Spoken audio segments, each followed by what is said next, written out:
फिर केक काटने का समय आया, मगर पुलकिता खुद से न केक काट सकती थी न किसी को खिला सकती थी। बाहर गरीबों को जानवरों की तरह खाना बांटा जा रहा था। फिर सभी बड़े लोगों को बैठा कर खाना परोसा गया और सबने खाना शुरू कर दिया, मगर पुलकिता को एक दासी खाना खिला रही थी। अब सिद्धार्थ ने बड़े ही सामान्य लहजे में कहा, आज तुम्हारा जन्मदिन है, अपने हाथ से खाना खाओ। सिद्धार्थ ने सब कुछ जानते हुए भी कहा, तुम्हारे पास हाथ भी हैं और मुंह भी, तो खाओ फिर। इस पर एडविन ने चिढ़ते हुए कहा, वो अपाहिज है। तो सिद्धार्थ ने कहा, अगर तुमसे नहीं होगा तो फिर रहने दो। ये बात पुलकिता को चुभ गई और फिर उसने दासी से चम्मच ले लिया और खुद से खाने की कोशिश करने लगी। चम्मच को केक तक ले जाना ही उसके लिए काफी मुश्किल था, मगर अब बात आत्मसम्मान की थी। उसने केक लिया और चम्मच को मुंह तक लाने में अपनी पूरी जी जान लगा दी और कामयाब रही। पुलकिता की ऐसी हिम्मत देख सभी लोग ताली बजाने को मजबूर हो गए। सिद्धार्थ ने समझाया, तुम भी सभी की तरह सामान्य हो, कोई अपाहिज नहीं। अगले दिन से ही उसकी ट्रेनिंग शुरू कर दी। सिद्धार्थ ने उसे अगली सुबह 5:30 बजे ही उठा दिया। ब्रश करते टाइम फिर से दासी को हटा दिया और खुद से ब्रश करने को कहा। पुलकिता को यह सब जरा भी अच्छा नहीं लग रहा।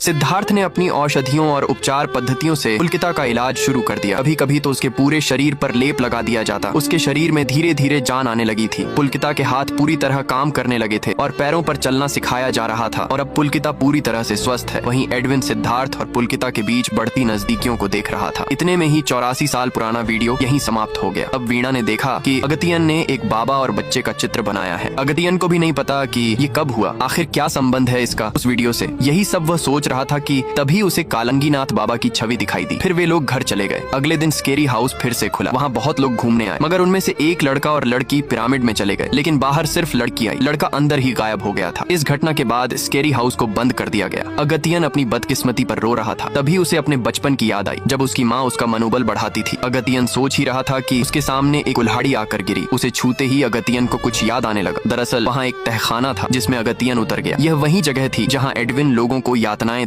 अगतियन वहाँ घूम ही रहा था कि तभी अचानक ऊपर से कोई गिरा। अगतियन ने देखा तो यह वही लड़का निकला जो गायब हो गया था। उसने देखा कि वीणा भी वहीं मौजूद है, मगर वह सामान्य प्रतीत नहीं हो रही थी। उसने खुद को पुलकिता बताया और यहाँ से चले जाने को कहा, पर जब अगतियन ने मना कर दिया तो उसने अपना असली रूप दिखाया। पुलकिता की आत्मा वीणा के शरीर में आ गई थी। अगतियन ने देखा कि वीणा के हाथ में एक पुरानी किताब है जो कि उसे खुद भी याद नहीं कि यह कहाँ से आया। उसे पढ़ते ही पता चला कि यह सिद्धार्थ की डायरी है। सिद्धार्थ द्वारा पुलकिता को स्वस्थ करने के बाद पुलकिता ने सिद्धार्थ का इंटरव्यू लिया। तब उसने बताया कि उसके पिता एक वैद्य थे और उसकी माँ वही देवी। उसके पिता सिद्ध औषधियों के झांता थे। जब स्पेनिश फ्लू फैला तब उन्होंने अपनी दवा पेश की, परंतु दुनिया ने उसे अस्वीकार कर दिया और सिद्ध विद्या का ऐसा अपमान देख उन्होंने अपने प्राण त्याग दिए। तब सिद्धार्थ ने संकल्प लिया कि वह दुनिया को इसकी शक्ति का प्रदर्शन कराएगा और वह मौका आया भी। दूसरे विश्व युद्ध के दौरान हड्डियों के कैंसर से जूझ रहे लोगों के उपचार के रूप में सिद्धार्थ ने सिद्ध औषधि का सुझाव दिया, पर अंग्रेजों ने कहा यह क्या बकवास है, लेकिन महारानी उससे प्रभावित हुई। फ्रेंच